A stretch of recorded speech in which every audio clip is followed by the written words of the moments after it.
Sydney, please welcome your opening act for this evening, the dull co-worker, Carly Furplam.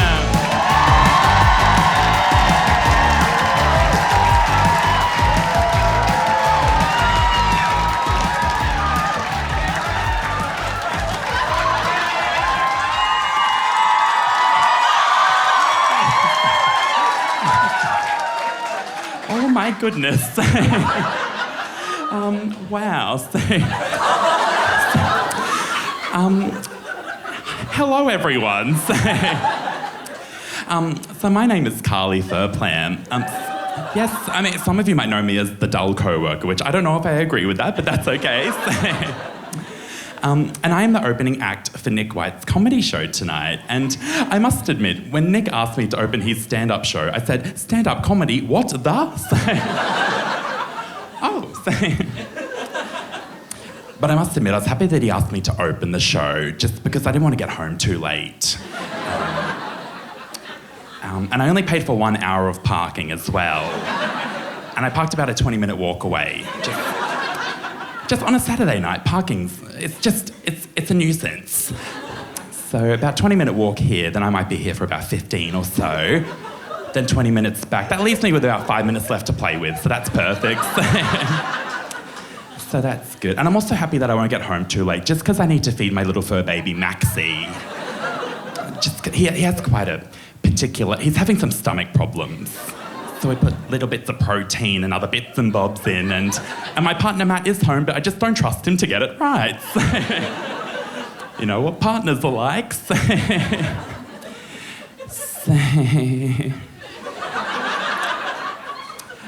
I've never done anything like this before, so I thought I should probably reach out to some experts.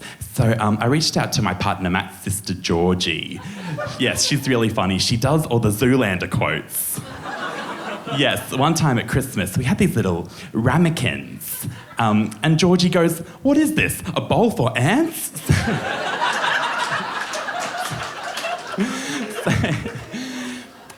I mean, it probably would have been funnier if you were there. But that'd be weird, because it was our family Christmas. It was at Matt's auntie's house. That would have been strange.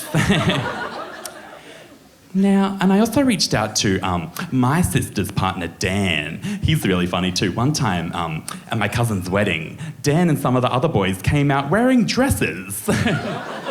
And they did a dance to Single Ladies by Beyonce Knowles. Yeah.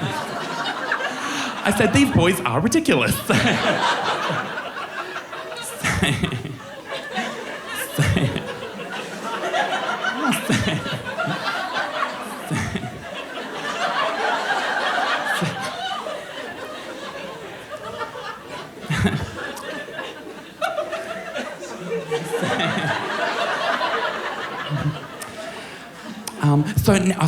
I just have a bit of housekeeping. So who has seen myself or Nick on social media? Just put your hands up, So we've got 1, 2, 3, 4, 5, 6. Sorry, I just like to keep count and put it all in a spreadsheet after the show. It's just good for analytics, yes. So my sister's partner Dan said it's also good to do some crowd work. That's where you talk to the audience. Hi, my name's Carly. What's your name? Ben. Oh, Ben. Is that short for Benjamin? It is, yes. Tick.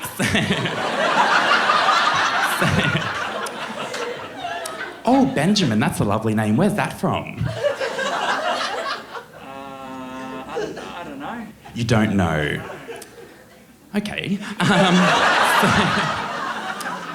Oh, Benjamin. And what's your occupation? Oh, you're a vet. Oh, so you work with the fur babies all day. Oh, I'm jealous. Do you deal with many cavoodle cross shih tzus? Oh, you do? Is that a common breed? Because I feel like my Maxie's it is common. I was about to say I think he's quite special, but okay. Oh, Benjamin, yes. And is this your partner? It is, it's my wife. Oh, your wife. Oh, congratulations. Yes. Hopefully I'll be a wife soon, but we'll see. And what's your name? Alex. Oh, Alex. And is that short for Alexandria? Alexandra. Just one less syllable, makes it easier. Oh, Alexandra, where's that name from? You also don't know. Okay, well, guys, if next time, just meet me halfway, please. I'm doing my job, so... Oh, so Benjamin and Alexandra. And what's your occupation? You're also a vet. Oh, my goodness. Do you have any of your own fur babies? Yeah, we have 3 dogs and a cat. 3 dogs and a cat. Oh, my God, that sounds like a handful. Same. Hi, what's your name? Oh, Louis. Is that short for... Louis, yes. And where's that name from? That's a French. Oh, it's a French name. Oh, that's exciting. My partner Matt and I were planning to go to France in the summer of 2025, but we just thought, cost of living is ridiculous. So we're just going to do Tassie. It's just easier and... Yes. And Louis, what's your occupation? I'm also a vet. You're also a vet. Okay. So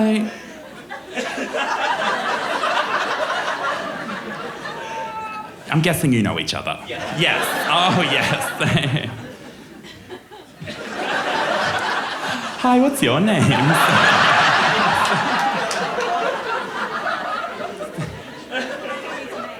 May. Oh, that's a beautiful name. Like the month. Oh, yes. Oh, I love May. The weather's just lovely. What's your occupation? Very exciting occupation, finance. Oh, you're in finance. Oh, so is my partner Matt. Oh my gosh. He says it's thrilling. Do you use Microsoft Excel a lot? That's the tool I have the fiction in written. Very often. What? Oh, you're making a joke. Oh, yes. Sorry, I was looking for a yes or no.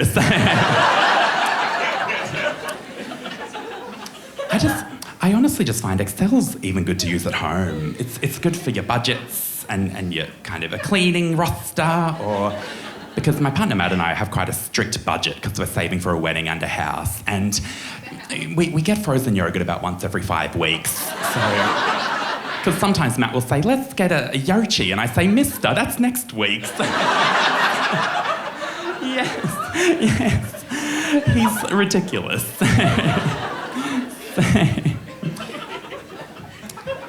What's your name? Clarissa. Oh, Clarissa. Oh, where's that from? It's from Spain. Oh, that's beautiful. Clarissa. Oh, that's fun. Now, Clarissa, what's your occupation? I'm a lawyer. You're a lawyer. Oh, my goodness. We have a front row of geniuses.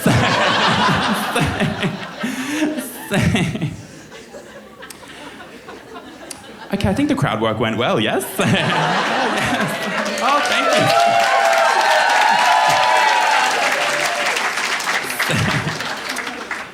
you. Okay, well then, I might do my joke now.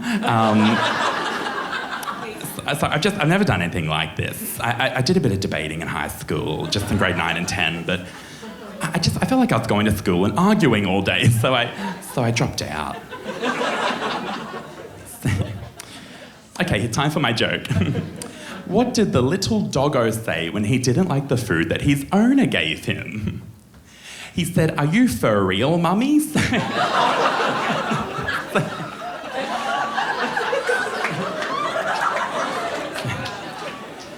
Took me 3 months to write that. Oh, thank you. Oh, thank you. Yes. Oh, yes. Oh, thanks, Benjamin. Well, I'll be completely honest. That's everything done on my checklist. And Nick just wanted me to make sure the crowd was warmed up, but I said, well, once you get 300 people in here, it does get a bit humid anyway. I'm definitely sweating under this natural hair of mine. But then I realised it means to make sure everyone's having fun. So are we all having fun? Well, In that case, I'm going to go and get Nick, but I hope you enjoy the show, so thank you so much.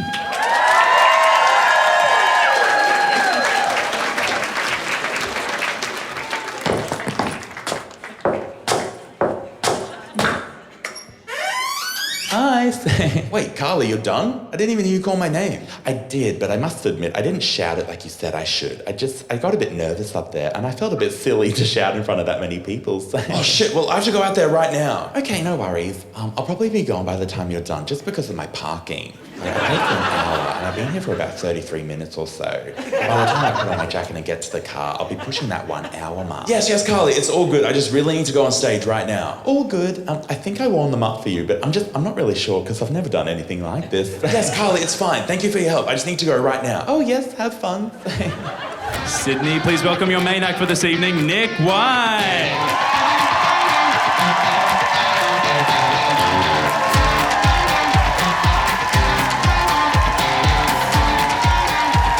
Oh my gosh, hell yeah.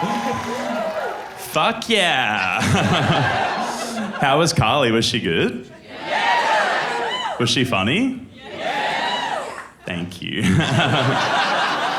Thanks for coming. Did you guys know I used to live in Sydney? You knew? Stalker. No, I did. I lived in Sydney for 3 years. I live in Melbourne now. I moved there in February, which you can probably tell from my jeans and my new haircut.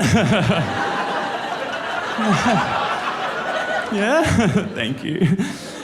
Yeah, I moved to Melbourne in February. It's funny though, you know what a Mikey card is for the trams? It took me 2 months to figure out where to get that from. So I was just getting a lot of Ubers, right? And I got this Uber recently where my Uber driver went through a red light. And like, it's so awkward when that happens because it's like, this has nothing to do with me, but I can't help but feel involved. Like he went through the red light. In that moment, it felt like him and I were Bonnie and Clyde. Like we were two lovers on the run. I was like, just keep driving, baby, don't look back. It's just you and me against the world now. Then he told me to stop talking because he was on the phone to his friend. I was like, yeah, totally. Anything for you, baby. I'm jet-lagged at the moment. Anyone else jet-lagged? Just me, interesting. Pretend I didn't see that. Just me traveling, cool. Yeah, I got back from my overseas trip about, it was only like 33 weeks ago, yeah. I'm tired. But yeah, last year was my first year of doing comedy full-time, so I traveled a lot. And I did some shows in London, and that was my first time going overseas since the pandemic started, right? And you know how like 2 or 3 years ago you had to prove you were vaccinated, or you had to like prove that you had a negative COVID test. You just had to prove you weren't sick, right? Now it's nothing like that. Like now, if anything, it's the opposite. Like I feel like they were only letting people on my plane if they could prove they had a really fucked up cough. That seemed to be the rule in my section anyway. There was this one guy in my section, he had the most hectic, like phlegmy, like real aggressive cough, right? But he was trying to hold it in, like none of us were noticing it. And we're like, dude, we know you have this awful cough. Anyway, that guy was me. But just based on principle, I hate when people cough on planes. So for my whole 13-hour flight, I just tried to hold it in. I was kind of just like...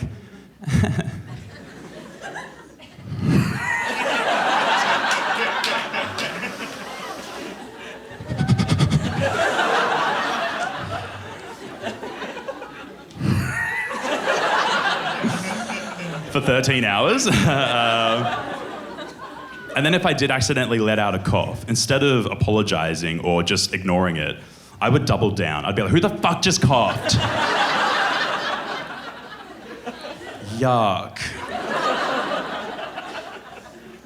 But yeah, been traveling a lot for comedy. I was doing some shows in Brisbane last month, and something happened that I just can't stop thinking about.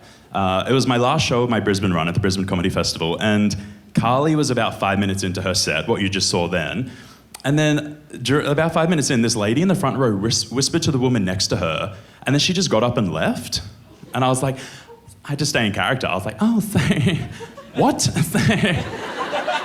was like, sorry, what did she whisper to you? And this lady's like, oh, she said she was in the wrong show. And I was like, oh, well, what show was she meant to be in?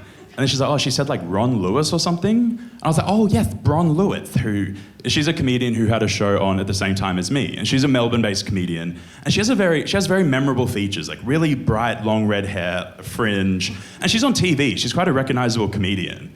That's why I found it so funny that it took her 5 minutes to realize that Carly wasn't Bron Lewis. And the hardest part was I had to stay in character the whole time while I was realizing this. I was like, so you're telling me that this woman was watching me for about 5 minutes going, something's off about Bron Lewis. Does she always have that mustache?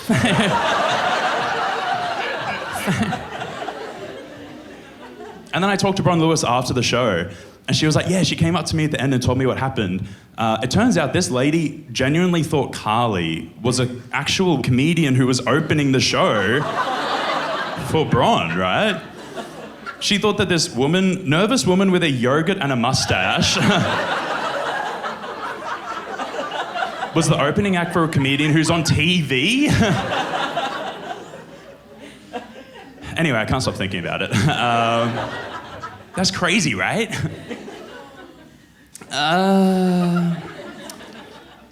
Yeah, I did a lot of traveling for work last year. I did a bit of traveling with my family as well. I went on a trip to Japan with my parents for my brother's wedding, not by choice. I wasn't just like, you know what sounds like my dream holiday? To go to a foreign country with my 66-year-old parents. That sounds super chill and not at all taxing on our relationship. Like, I didn't just hit up my parents in a group chat one night, like, hey, are you two up? I have a kind of crazy idea. What if the three of us just get out of here? That didn't happen. That didn't happen for two reasons. The first reason is that my dad doesn't have the technology required to be in a group chat. Like, my dad has this really old phone. I always thought it was just like an old Samsung. Then recently he's like, no, it's an Oppo. I was like, did you just make up a word to my face? I was like, Oppo's a phone brand? I thought Oppo was someone who hosts breakfast radio with Hughesy. I swear I've heard the tagline, like, you're on the drive home with Hughesy, Oppo, and Ricky Lee. And that's the first reason. The second reason why my parents and I just didn't spontaneously go to Japan together is just because we're not at that level of closeness, right? Like, we are really close, but we're just not at that level. Like, we're not like, you know those people that are like, my mum is my best friend. I tell my mum everything. It's like, okay, you know, don't have to do that, right? Like, my mum and I are close, but the only thing we have in common is that we both know my auntie.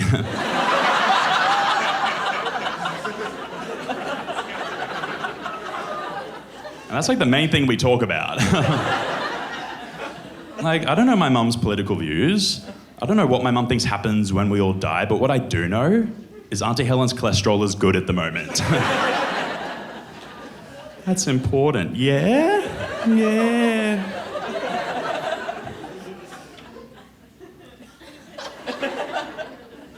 Oh, yum.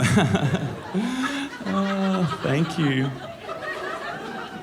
The trip to Japan was a big deal because my dad hadn't been overseas in about 12 years, but my mum hadn't been overseas in 35 years. Like, since before I was born. Like, the last time my mum went overseas, the Berlin Wall was still standing. And, like, I'm not saying the reason she hasn't been overseas since is because it's no longer standing. But we don't know for sure. But I was kind of worried about my mum because she's quite an anxious person and she hates flying and she hadn't flown in so long. But then one day she called me and she's like, guess what, Nick? I planned the whole trip. Everything's sorted. I was like, oh my God, that's so good, Mum. Like, good on you. She's like, yeah, I got a really good deal on the flights. We're flying to Japan with Jetstar. What? I was like, Jetstar's allowed to fly over water?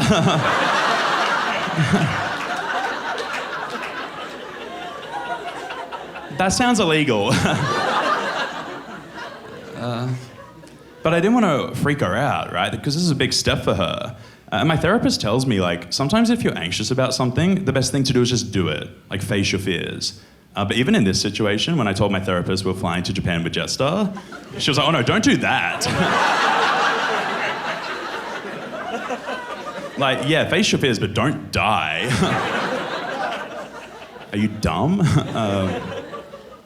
We didn't die, which is nice. It was funny in Japan because I did Japanese in grade 8 for 2 terms, and because of that, my parents assumed I was fluent. Even though I kept telling them I wasn't, right? They'd be like, Nick, what's in this store? What's that say? Or like, Nick, what's the ingredients in this? They're like, Nick, ask this lady for directions.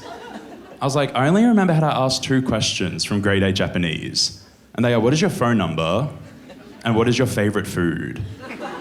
So unless this lady thinks that we're on a first date right now, these questions are pointless, right? Because those are really first date questions. What's your favorite food? What's your phone number? I'm like, why is that all I remember from grade 8? That's weird. And then I asked my brother, and he's like, yeah, that's all I remember too. I was like, what's going on? What were they teaching us? I'm like, why was the grade 8 Japanese curriculum setting us up to get laid? Right? I don't remember how it went, but the teacher must have been like, all right, guys, listen up. If you're ever in Japan and you want to get some pussy, you'll need to know these 2 questions, yeah? The first one is, Tsukino tabemono wa nan desu ka? That's what your favorite food, yeah? Second one is, denwa bango wa? That's what your phone number. I was like, shouldn't we be learning how to ask for directions? He was like, mate, if you use my questions, you won't need directions. Yeah, you'll be going back to her place. I was like, yeah, but I'm gay. I really am. Oh, just got one of Carly's hairs on me.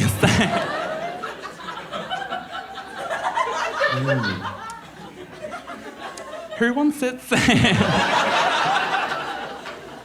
Oh, they're everywhere. No, I am gay. Is anyone gay? Put hands. Oh, cool. Got some gay people in. A few weeks ago, I did a show, and I asked that question, and no one put their hands up. I was like, oh, cool.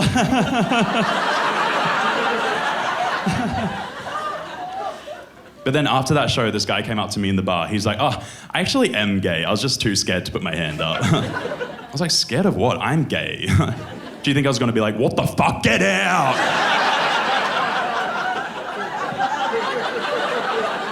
Yuck!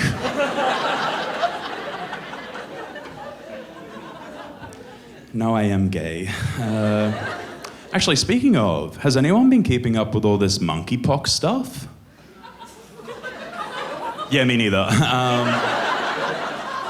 But I found out that monkeypox is spreading in Australia and that gay men are eligible for the vaccine. And I was like, oh, cool, that's me. I'm going to go get the vaccine. But then it turns out it's not gay men that are eligible. It's men who have sex with other men. I was like, so close.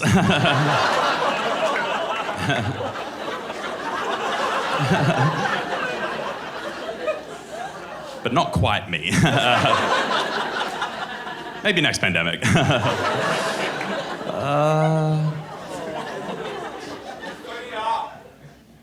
What?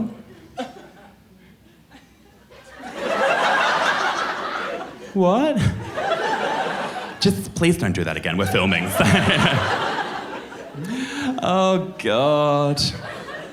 No, I did go to Japan. I did.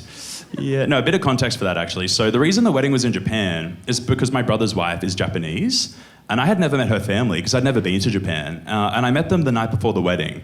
We went to dinner, and it was my family, so me, my brother, and our parents, and my sister-in-law's family, her brother, and her parents. And on one side of the table, it was my wife. Wait, my wife? Who am I, Borat?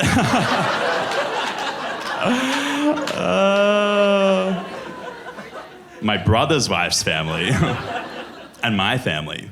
And I was sitting at the end of the table across from my sister-in-law's brother, who I had just met. But my family speaks no Japanese, and her family speaks no English. So my sister-in-law had to translate for everyone the whole night. And I was like, you know what, these people, their children are getting married tomorrow. They should really get to know each other, right? So I was like, I'm gonna take a back seat.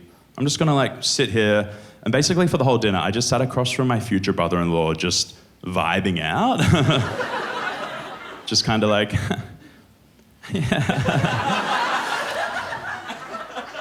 oh.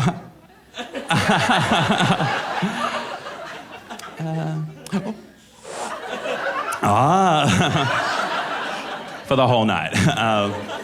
And then when there was like a bit of a lull in the conversation happening over here, I was like, oh, now's my chance to translate something to him, to get to know him. So I asked my sister-in-law, I was like, excuse me, Maho, could you please let your brother know that it's very nice to finally meet him? And then he'd say it back, and then we would just be riding the high of that interaction for like 20 minutes. Like, we fucking nailed that. And then the other thing at that dinner, like the first time I spoke out loud to the table, my sister-in-law's dad whispered something to her, and she's like, oh, Nick, Dad wants me to tell you, you have a really nice voice. I was like, thank you. But then it became a gag for the whole night. Like every time I spoke to the table, he'd be like, Nick, nice voice. And then later on in the night, I spoke again, and he whispered something else to my sister-in-law, and she's like, oh, Nick, Dad wants me to tell you, you have such a nice voice, you should be on TV. I was like, oh, I'm actually trying really hard to be. Thanks for reminding me that I'm not. Anyone from Taskmaster in? No. Maybe one day. No, the trip to Japan was good. It kind of brought my family and I closer. It made me realize that my parents and I, we have a lot more similarities than I thought, and that our main differences are just generational things. You know what I mean? Like, recently I asked my dad what his biggest regret was. This is when I realized our differences are generational, because he was like, my biggest regret is probably not waiting another 12 months to sell the last house. I was like, oh yeah, same. I was like, you sure it's not buying an Oppo? Should be. But my dad gets really defensive if I ever imply that his generation had it easier than mine. But I'm like, dude, even in your biggest regret, you still own property.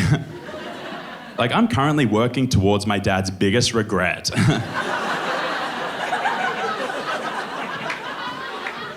Like, to be able to say I sold property too early, I would kill to say that. I do say that. I'm in the mirror every morning trying to manifest that. That's one of my affirmations. I'm like, I sold my house too early.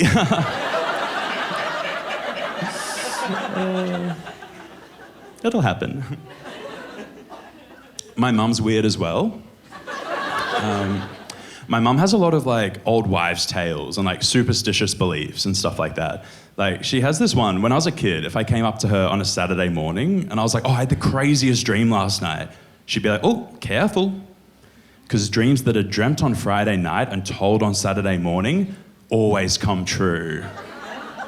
And I believed her because she's my mum. So I took it really seriously, right? I thought it was real. Like, if I had a dream on a Friday night that the cat died, and then I woke up and realized it was Saturday, I'd be like, fuck. Now I have to keep this secret all morning, or the cat's dead. Do you understand the gravity of this? I'd like walk into the kitchen, they'd be like, good morning. I'd be like, shut up. I'm stressed. Then the cat would walk in, I'd be like, fuck, she knows. And then the dog would walk in and be like, tell them. I'd be like, oh my God, don't. It's stressful, right?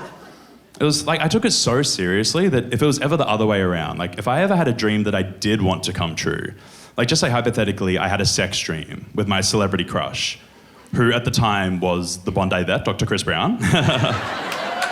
Is he in tonight? No. But I was like, you know what? I want this dream to come true. But I was closeted and living at home still. So I was like, I need to be clever about how I tell my dream, right? Without outing myself. So I'd kind of just walk into the kitchen. I'd be looking for any excuse to bring up Bondi Vet. I'd be like, good morning, Dad. Where's the TV guide? Let's see what's on tonight. He'd be like, that comes on Sunday. Today's Saturday.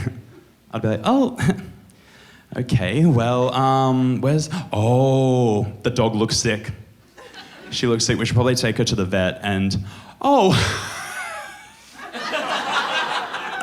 that reminds me. I had a dream I was at the Bondi Vet last night.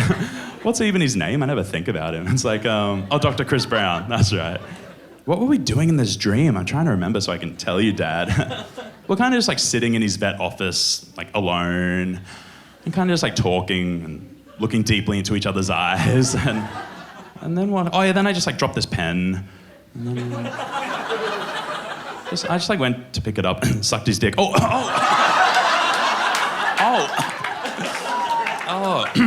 Something in my throat. Yeah, literally. Did you get all that, Dad? Would you say I technically told you my dream? And then the dog would walk in and be like, you're such a slut. I'd be like, oh my God, don't. Look, that one hasn't come true yet, but I know it will.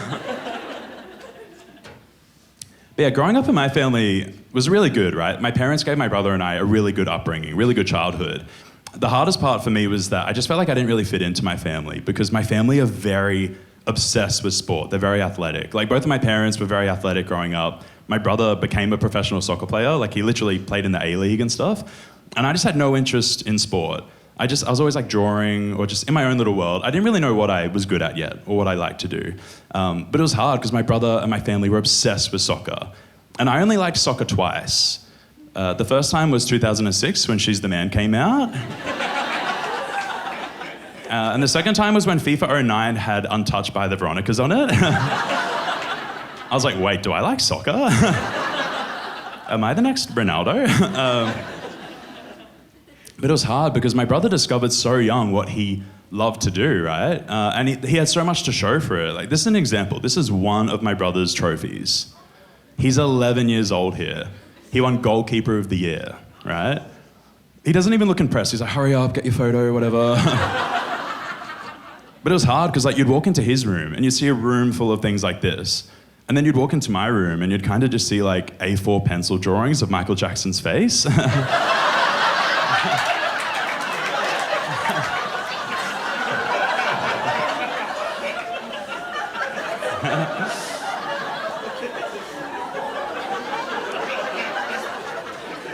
Yeah. No, it is as bad as it looks, yes.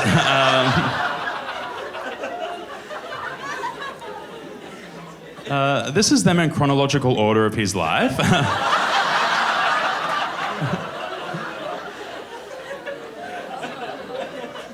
This is them in the order I drew them in. And I remember it was somewhere around here, I was like,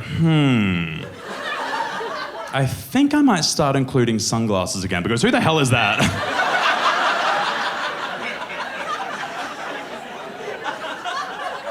I don't know this man.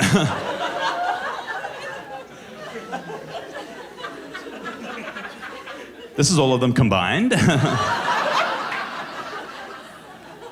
Yeah, good luck getting to sleep tonight.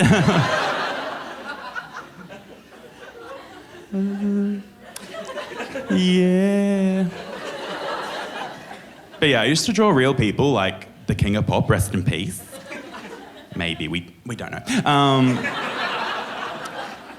But yeah, I used to draw real people, even real people I knew just in real life, right? But I also used to draw my characters, because I've been doing characters since I was about 6. And my first character was this lady called Noni, and I just kind of based her on my grandmother and like my grandma's friends and stuff. And I was obsessed with her. I'd draw her house, her family, I'd make comics. I'd just follow my mum around the house and be like, guess what Noni just did? And she's like, I don't care. And I even did skits in primary school. I just like do skits in front of the class with my characters. But then going into high school, I got really shy. So I stopped doing that. But around the same time, I discovered this other creative outlet where I could make any character, give them any story. I could build their house. Yes, it's The Sims, yes. In the lead up to that, I always hear whispers in the crowd like, Sims is gonna say yeah, he's definitely gonna say The Sims. Yes, The Sims. But The Sims was good because like I became so shy, but I could be so creative without leaving my room, right? I could just make any character, and I'd even just make things I was interested in at the time, like, I don't know, like two boys kissing, or like, I don't know. But I also used to make TV shows I liked. Like, I used to make The Big Brother House, did a few seasons of Big Brother. And there was another TV show I used to make. You might know this show. It ran for about 30 cycles. The word cycles might give it away.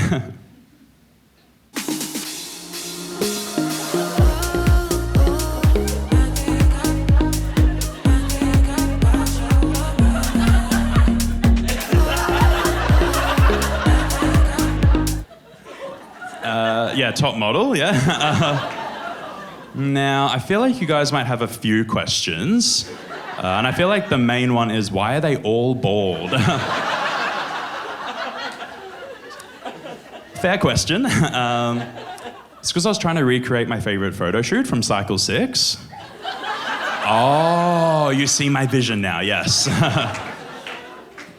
But the saddest part about this was just for me. Like, I showed this to no one. Because I was like, if I show this to anyone, they're gonna know I'm gay immediately. And I did like 30 cycles of this as well, right? I would just be sitting in my room looking at a full screen of this.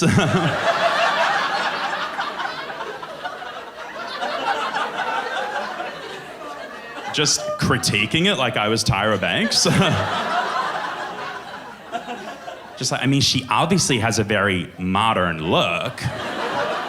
No one's saying she doesn't. But is it a top 4 look? Do we bring her to London? And then my mum would walk past my room and be like, who are you talking to? I'm like, just praying. Is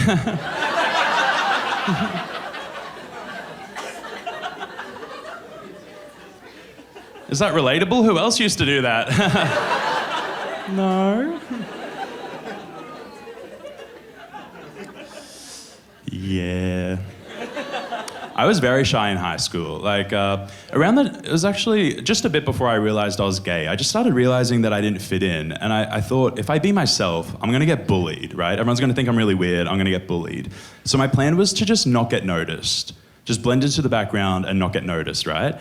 And that was going really well, until I was 15, and I had this dream that I was in the TV show Malcolm in the Middle. We know it, yeah? I was one of the kids, and the mum was yelling at us, right, in this dream. And then she punched me in the face. And I remember in the dream, it hurt so much. And then I woke up and realized the reason it hurt so much in the dream is because it also hurt so much in real life. Because I punched myself in my sleep and didn't wake up. I literally woke up one Saturday morning with a black eye, and I was like, oh my God, my dream came true. I was like, you're next, Bondi vet.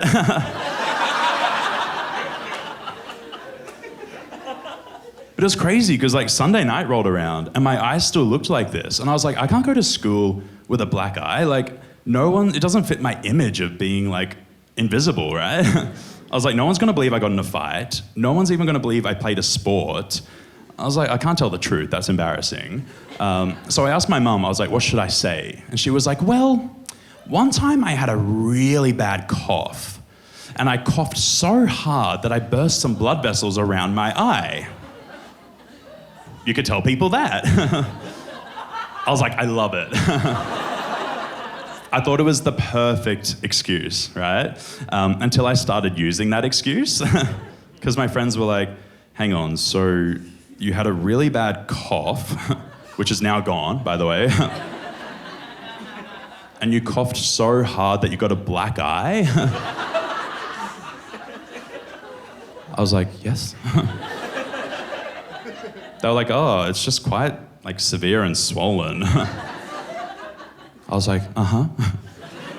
They're like, oh, we just thought, because you live with your brother and he's an athlete, like maybe he kicked a ball or threw a ball at your face or something. I was like, oh. Is it too late to say that?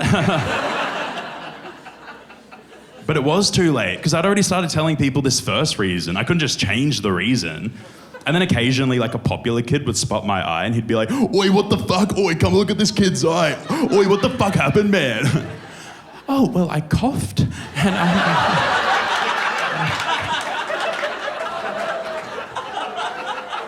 What the fuck you coughed? What the fuck do you mean, man? Yep, so I coughed a lot and, because the blood vessels in your eye, are a lot thinner and,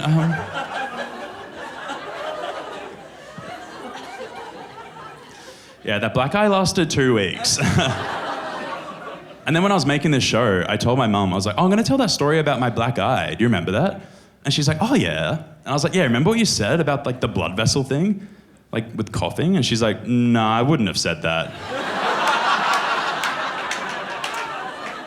I was like, yeah, you did. Trust me, that's not the kind of thing I would just forget. I've tried. She was like, no, what I would have meant was like, if you cough a lot, you can burst blood vessels in your eye. Like you can get a red eye. You can't get a black eye.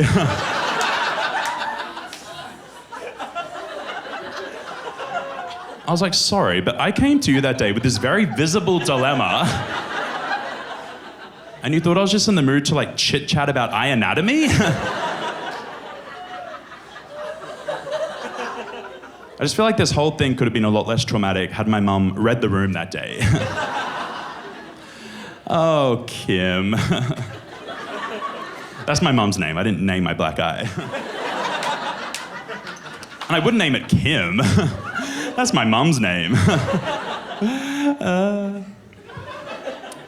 No, I am gay. No, my parents say weird things though. Like when I came out to my parents, I asked them, I was like, did you ever know I was gay? And they were like, no, we never really thought about it. And then my dad was like, oh, actually, mate, hang on. There was one time when I thought you could be gay. And it's when I noticed that you would always enter the swimming pool via the steps.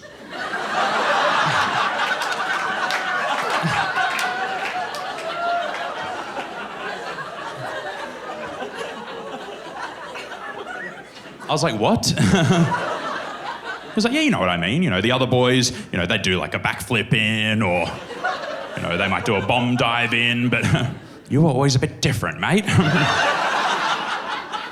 You would always responsibly seek out the intended point of entry. And you'd get in that way. I was like, that's crazy. But yeah, I got a lot better at being myself after high school, right? And I got a lot better at expressing myself. I studied architecture, which is basically just designing buildings for people to live in. So it was The Sims. But now I'm in debt.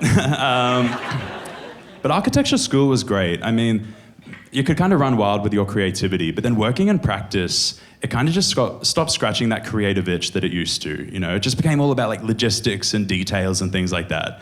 And if there ever was a creative discussion, like if my boss was presenting a project, the way he would speak about it would just make me cringe so much, right? Because he'd be like, the language of this built form really speaks to the context of the urban fabric. Yeah. And the external skin is fundamentally just a nod to what was. Yeah. And with these kinds of typologies, it's really just about playing with this idea of connecting to the human scale. I'm like, all of that for a public toilet? Are you okay? But I worked in architecture for about 5 years. And about 3 of those years were in New York. I used to live in New York. No applause, weird, anyway. But yeah, I like to go back to New York every year to visit my friends, right? Like I went back last year. I like to go in September, because that's when the weather's the best. Like summer's ending, fall is starting, it's getting a bit crisp in the air. It's like perfect weather to walk around the city. especially mid-September. That's when the seasons are really crossing over. And it's like nice sunny days, it's just perfect weather. But that time of year is always overshadowed by something in New York. Yeah, it's always overshadowed by 9/11, which sucks because that was obviously such an awful day, but it was also such a nice day. Like, the weather was perfect that day. Like, did you see the footage of the towers? There was not a cloud in the sky. You're all thinking it. And it was 2001, so climate change hadn't really fucked anything up yet. Like, you knew the weather was perfect that day. And my friends are like, why are you always here for 9/11? It's kind of weird. I'm like, why wouldn't I be? Look, that joke can be quite divisive. Especially for an audience that enjoys wholesome characters like this. Maybe I should do this joke as Carly from now on.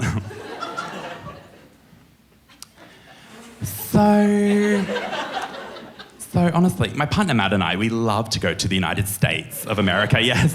We start on the West Coast. We do Disney. Yes. We love Disney, and we do Harry Potter World. Yes, I'm a Hufflepuff. Yes. And Matt's a Ravenclaw. Yes. And then we used to do the Ellen Show before she got cancelled as well. And then we head to the East Coast. And we love to go to New York in September because the weather's just perfect. It's starting to get a little bit chilly. It's perfect to walk around. You just don't have to carry a big jacket around. You can honestly get away with a nice long sleeve or a nice shawl like you have on, Alexandra. It's perfect. Yes, it's just perfect weather. But I must admit, that time of year is overshadowed by something there. Yes, it's overshadowed by the big 911, yes.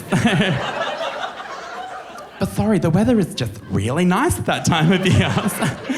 Sorry if that's an unpopular opinion, like pineapple on a pizza. I think that worked about the same. Oh, thank you, oh my God. Thank you. Thanks. No, I am gay. I actually came out when I lived in New York. I was in my mid-20s, which, was kind of late, but that was my first time dating. And I'd get so excited because I was like, oh my God, I'm dating. And I'd get kind of too ahead of myself. Like, the first few guys I dated, I'd always be like, oh my God, they're my boyfriend. And these guys had to be like, Nick, you need to calm down a bit, all right? Like, slow down. Things aren't as serious as you think they are in your head. And I'd be like, oh my God, our first fight.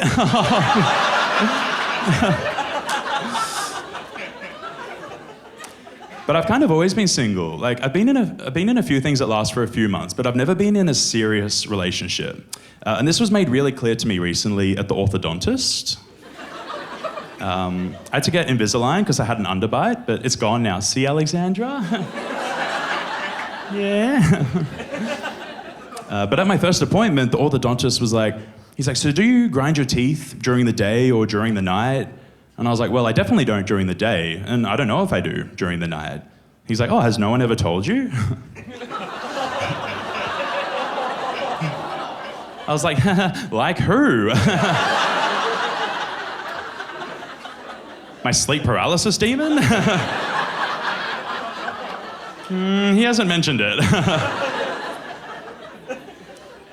But I kind of like being single at the moment because I've been doing comedy full-time for a year and a half, and I've just put all my time and energy into this job for the last few years. Because sometimes with creative careers, things can take more time and energy than it looks from the outside, or what the final product might look like.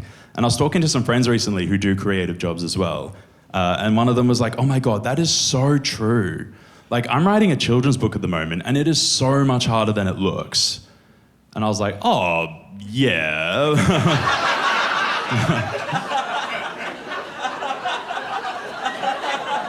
But like, come on. He was like, no, it is. Like, it's really hard. You have to have such a strong and original concept, otherwise the parents and the kids just see straight through it. And I was like, look, I know what you're trying to say, but you just can't convince me it's not easy to write a children's book. Every children's book is just about an animal that doesn't fit in with the other animals. I just can't imagine a 5-year-old reading a book about a goat that doesn't fit in and then being like, oh, okay. I can see what he was going for. But I'm just not convinced that this goat doesn't truly fit into his family unit. Or the broader communal dynamic. I mean, hey, not bad for a debut. But I just think this author was really let down by his metaphorical vernacular. Also, mummy, I shit my pants.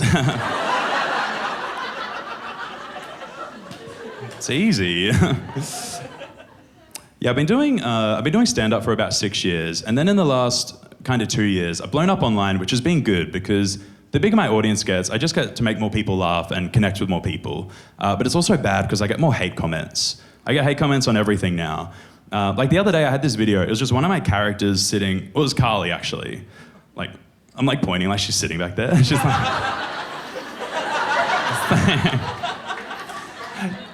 Yes, that was me.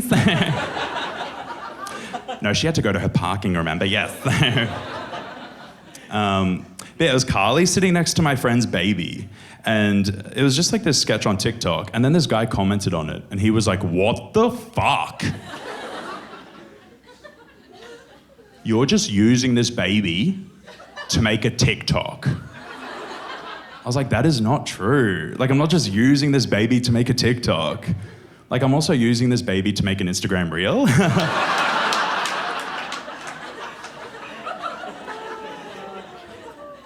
And a YouTube short. But above anything, I was just using that baby for attention, right? Because that's my favorite thing. My favorite thing to do is just make people laugh. And I'm so happy that I get to do that as my job now. And you might be thinking, you might be like, oh, maybe that's why the show's called Teenage Dream. Because as a teenager, Nick probably dreamt of, being understood and about finding a creative outlet that felt authentic to him, even if along the way it would sometimes lead to things like this. But that's not why the show's called Teenage Dream. It's called Teenage Dream because when I was a teenager, I had a dream on a Friday night, which literally came true. And it kind of taught me that if you can really see something and really feel something, there's no reason it won't eventually happen. And that's the end of the show, guys.